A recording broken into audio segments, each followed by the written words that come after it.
Namaste and welcome to Refeel Yoga. Ciao ragazzi, benvenuti. Today we wanted to take a moment to address a question that we actually got quite a lot here on the channel, and that is Kundalini dangerous?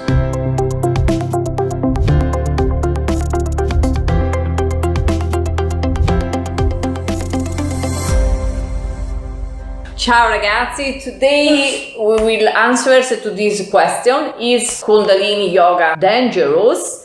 And we decided to do this in a little bit different way. We will try to have this kind of open discussion about that and see how it will go for two reasons. First one, because we have different experience and we would like to share with you our different knowledge or our different experience. And second one, because I'm extremely awkward in front of the camera, like you can see in this moment. So maybe this way it will be a little bit more easy for me. I don't know, we will see. So let us know how it's going, and we'll see how blah, blah, blah. Yeah, so let us know if you like this kind of format, and if you do, we have many ideas for other talks we can have. So Andrew, the topic of today is actually the question is Kundalini dangerous? So before we can get into answering the question, it's important that we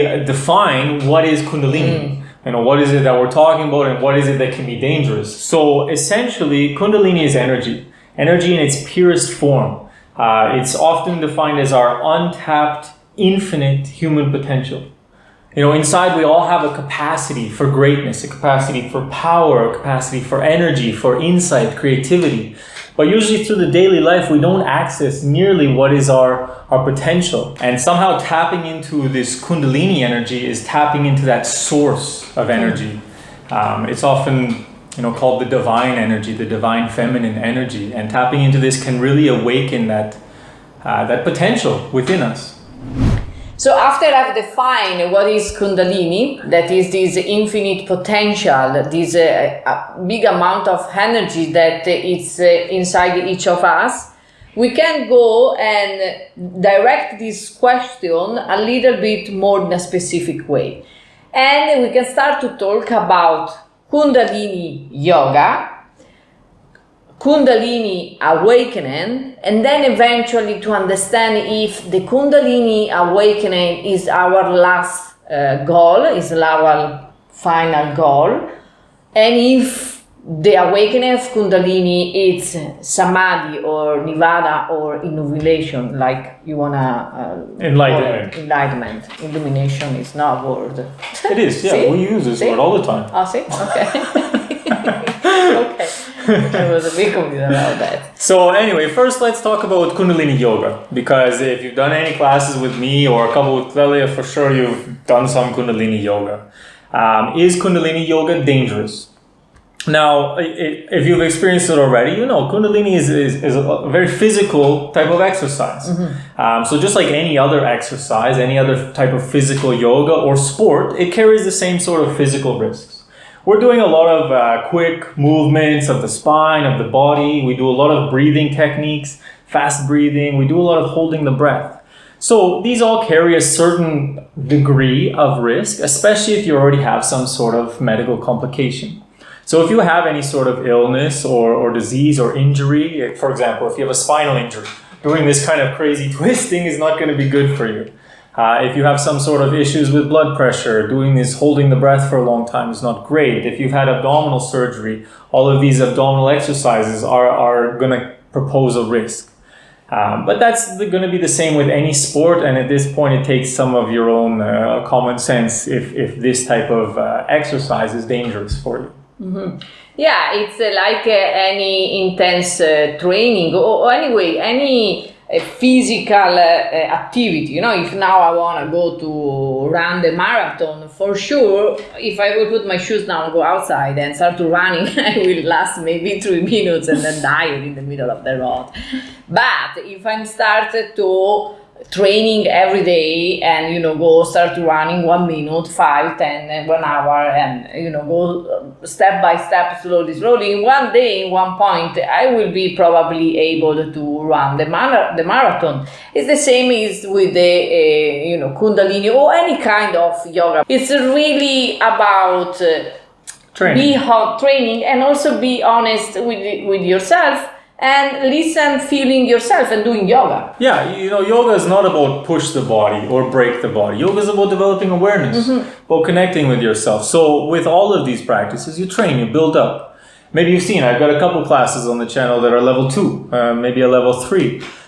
You don't start there. You start with level 1, and if it's comfortable, then you move forward. And this is a certain self-responsibility. Another thing that can happen a lot when you start to do these practices, any type of yoga or any sort of physical exercise, but especially the Kundalini Yoga with all of the breathing and moving, is purification. A lot of times as we start moving, breathing, twisting, stretching, it can release what we call toxins that are stored inside. And this can create a lot of different symptoms. A lot of time purification, you can get rash on the skin. You might find yourself have some fever after a class. You can have digestive issues such as diarrhea or maybe get a headache. At the physical level, all this purification, it's really evident because, for example, if you have rash or if you have fever, it's you feel and you see, and it's not. I tell you, I have also experienced the first time that I started to do this yoga. It was hatha yoga, so nothing too many crazy movement, and I did I think 1 minute of the standing position with the arms up, and I got a big rash on the armpit and the arms, and I was panic. Go to the teacher and say, "Oh my God, I'm dying." I said, "No, it's normal because you are release toxin out the body, and there is this purification process that is going on." So eventually, this is part of the process, and it's like if you want to use a pipe that is very dirty because you didn't use for many years, and then suddenly you put on the tap, you open the water, and of course the water that will come outside, it will be not clean water, it will be not this nice long clear stream of water. Probably will be dirty, probably will take time before it become again clear and nice. And actually, if there is a lot block inside, the water, the power of the water, it will maybe in one point, because the pressure, it will be kind of too much and maybe create this explosion. So in this case, we can think about the dangerous of Kundalini, because it's maybe this huge energy inside us that if there is a lot block, a lot, trauma, a lot tension, maybe depression is a little bit too much and can create some kind of discomfort or create some, something that's over the limit of uncomfortable. Yeah. So this is where maybe it can be dangerous or uncomfortable. Yeah, for this exact reason is why we build it up. You don't start with 5 minutes of breath of fire. You'll probably be very nauseous after if you've never done it before. You do 30 seconds and you build up. Actually, most of the yoga systems, most of the hatha yoga or the physical yoga systems are focused first on purification. Yogi Bhajan, he calls his sequences Kriya for a reason. Kriya means cleansing action. And most of Yogi Bhajan's system isn't actually aimed to awaken Kundalini as much as it is designed to purify the body, to clean the body and strengthen the nervous system. Because like we said earlier, the Kundalini is this massive amount of energy. So you need a strong nervous system. You need to rid yourself of these blockages throughout before you awaken this energy. And so this is what we do, is we do all of these different physical practices to purify and clean the body and prepare it for this sort of massive energy awakening. Yeah, because also, at the physical, this purification at the physical level, it will be more evident. But there is also the purification at the emotional and mental level that, it can be quite strong. And for this reason, we start with yoga, the asana on the yoga mat, okay, this is physical, but then we need to look also at the diet, what we eat, the mindset, what we think, how we think, and the lifestyle, the environment where we are, because the first step to work with the Kundalini in a safe way is this big part of purification, this big work that we do at a different level.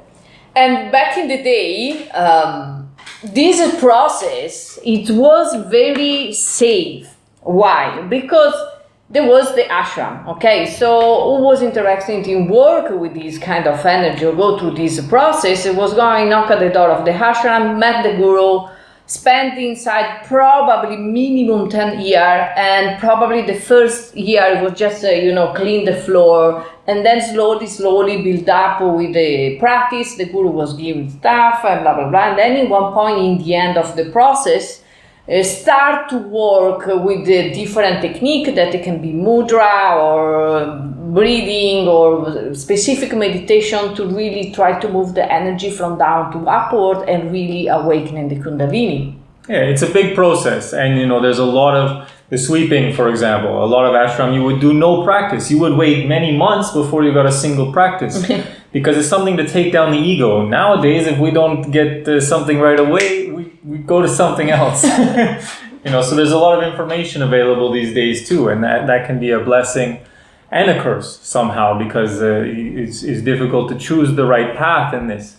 So if you don't have a guru and you can't go to the ashram, is Kundalini dangerous? Is awakening the Kundalini dangerous?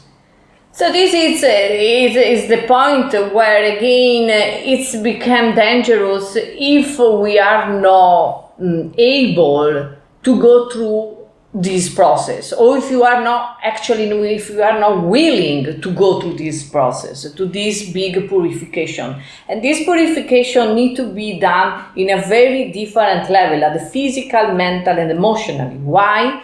Because when this energy will wake up fully and we have this awakening, it's an intelligent energy and is an amplification of what we have inside. So if in this moment inside you have demons, okay, you will wake up in a nightmare. Now I'm exaggerating, but just to understand, if we will have a very peaceful mind with nice emotion, nice thoughts, of course, the experience will be completely different. And so for this reason, work nowadays with this energy, implement is a good word?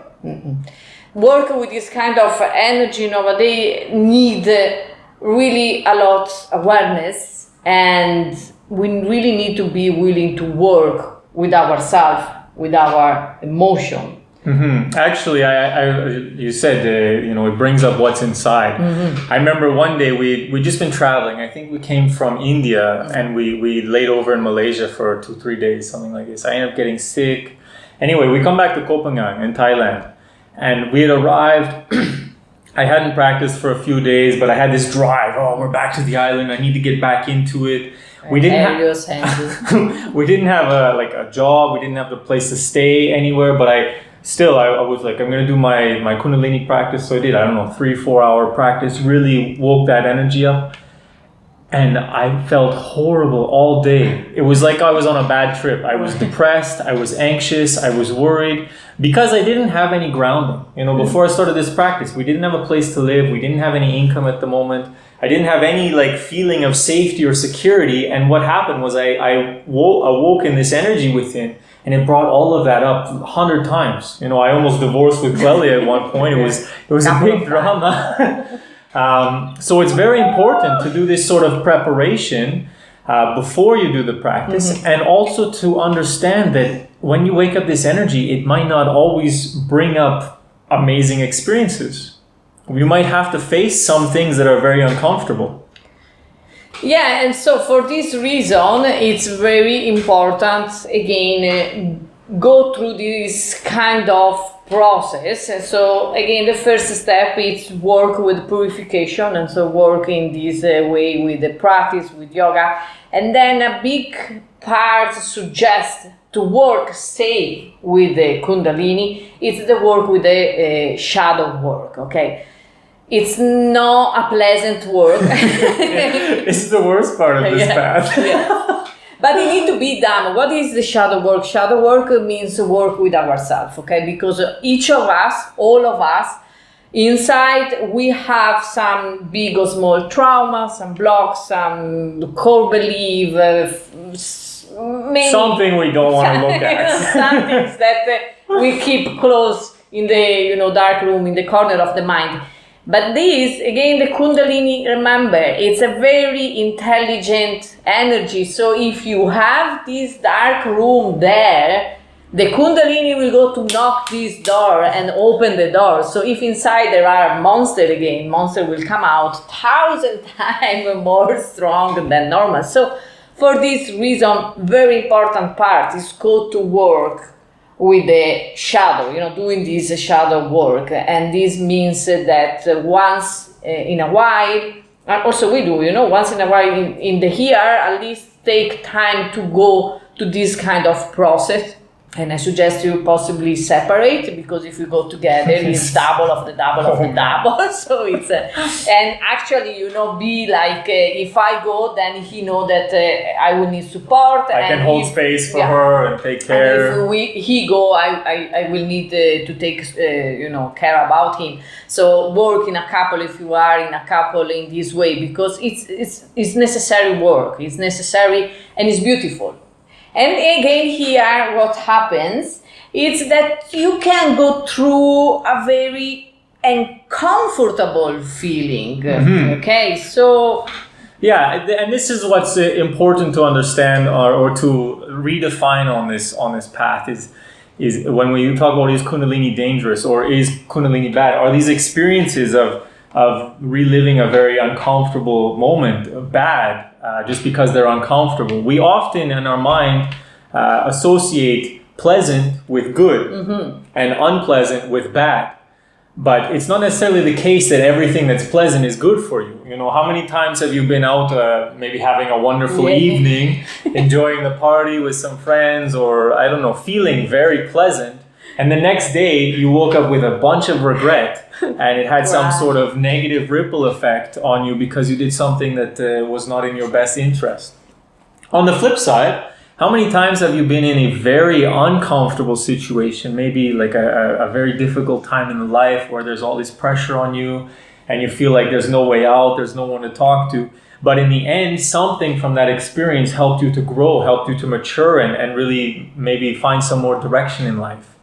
And in the same way, when we wake up this energy, it can be unpleasant and it can bring up these very negative experiences, but it gives us something to look at and it shows us where we have potential to grow. And I just want to say right now, because we offer some quite strong practices here on the channel, that if anyone goes through an experience like this and has a very uncomfortable reaction or has some emotion come up that you don't feel like you can handle with your own, we're always there. You can reach out to us. Sure. You can email us at refeel1on1@gmail.com and we're very happy to talk to you. If you need, we can arrange a phone call, anything like that. And yes, if you need to contact us, we are always open to, help if it's possible or give some support. Yeah, and remember that these experiences are sometimes the most difficult experiences are the ones that help us to grow. The way that I like to look at it is when the Kundalini awakens, is it's bringing some growth. Whether it's pleasant or unpleasant, it's giving us some insight, something that helps us to see the world from a little bit of a bigger perspective. Also, if here I have a little bit... I want to go to precise because this is also very important. Another important step is that, so be aware that the awakening of Kundalini, it can happen in many different ways, okay? And it can happen maybe with the state of trance, maybe with drug, it can happen in the accident.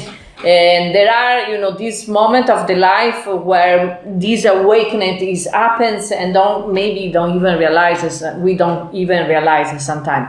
So this moment where this awakening of Kundalini happens, if we are not aware about that, or if our intention are not clear about this awakening of Kundalini, probably it will be just an example of something in our life. Now, for example, if someone have an accident and have this awakening of Kundalini and is not work with this kind of, probably will associate this expansion of the being, this state with the accident, with not any real growth. There's no growth happening. Exactly. So it's very important to think about the awakening of Kundalini. It's very important to have the intention work at the back. The intention to use this energy for something big, for some kind of expansion of the being, for some kind of elevate state of the mind, or of state of the mind. And as well as intention, because when we do these practices with intention, it takes us step by step. This is how we really grow. And this is also why it's really important to have a teacher to give you like what to look for in the next step, to give you some inspiration. Also, these teachings are really helpful to inspire another very important factor of this path, which is faith. Yes, sir. Understanding that all of these experiences that are arising, all of these steps are taking us towards somewhere better, somewhere more strong, more mature, more expansive. We can put in all the effort that we want, but in the end, to go the final step, it's not about pushing. It's really about faith and surrender. Mm-hmm. Yeah, it is. It's a very important part again of this path. So we really see that to practice in a safe way and to make Kundalini safe. So there is the purification, there is the work with the shadow, important part. Looking at the emotions. Yeah, looking at the emotion, and then the intention behind of that, and eventually this faith and surrender. And then I will put another that is very subtle, that is that many times when we go to this kind of practice, especially when we start to go in a little bit more advanced practice, we are looking for this amazing feeling. Ecstasy, bliss, pleasure, this very...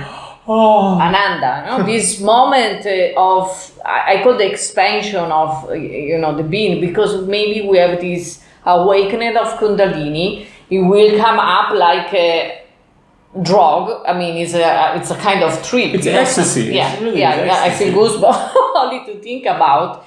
And we have this feeling amazing, and then we come back. And eventually, when we come back, we are so attached to this kind of feeling that the next practice we are really looking for again. This expectation. This expectation, we are attached and become attached. But be careful, because one of the biggest factors is this aparigraha, it's called in yoga, which is non-attachment or non-possessiveness. Why? Because the feeling of pleasant sensation, this ananda, this bliss, is the same of the unpleasant sensation. Yeah, they're both qualities of the mind. The good and the bad are both things that are created in your mind. And if we want to talk about going to the final stage, this samadhi, where we're beyond, we go to a space beyond the mind. For this reason, all the gurus, all the great sages that go to this space, they can never bring it back and talk about it. Usually what they come back and say has been something like soham, which means I am that. All these most smartest people in the world get to this stage, and all they can come back and say is like, I don't know, but it's transformational. Going to this expansive space beyond the mind. Yeah, so be careful, because this kind of attachment to this aspect of the mind is not our final goal. And again, the arousing of arousing. You can say arousing, awakening. The awakening of the Kundalini is not samadhi, is not our final stage. It can create that, but it's not necessarily that. Yes, it can create, of course. And because when we go in this state of samadhi, nirvana, illumination, it's more a state that is not even easy to explain with words because it goes beyond because it goes beyond the mind. So in this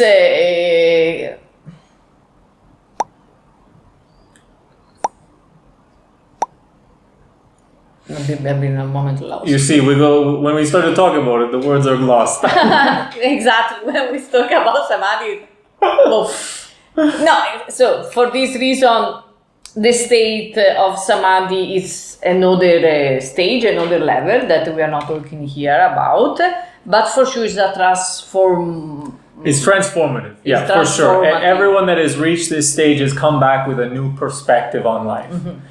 And like Clelia was saying, the Kundalini can awaken in many different levels. It might just be some emotion pop up. It might be so subtle you don't even notice it.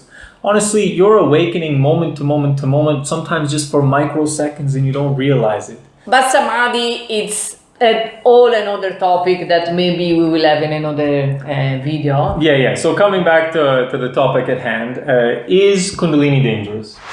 In the end, I can thinking about like another question, so to make some kind of similitudes where it's very working for me. It's, for example, it's drive a car dangerous. And yes, if you don't know how to drive the car, it's extremely dangerous. If you will go in a highway and you don't know how to drive, it will be one of the most dangerous things in the world to do. Or if you go to a rallying, circuit and try to drive, if you don't know it, it's extremely dangerous.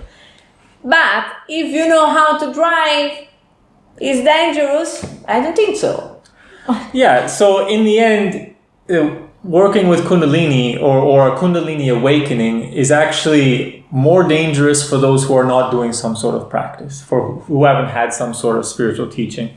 But if you have some sort of practice, developing awareness, if you're working to purify your body, eating well, doing some sort of purification techniques, if you're going into that shadow work, facing those demons within, looking at your emotions, not being afraid to go into this discomfort. And if you set your intention, you do every practice with this idea that it's to expand, that it's out of love, that it's for realizing the truth. And if you have faith that it's always for the greater good, then no, it's not dangerous at all.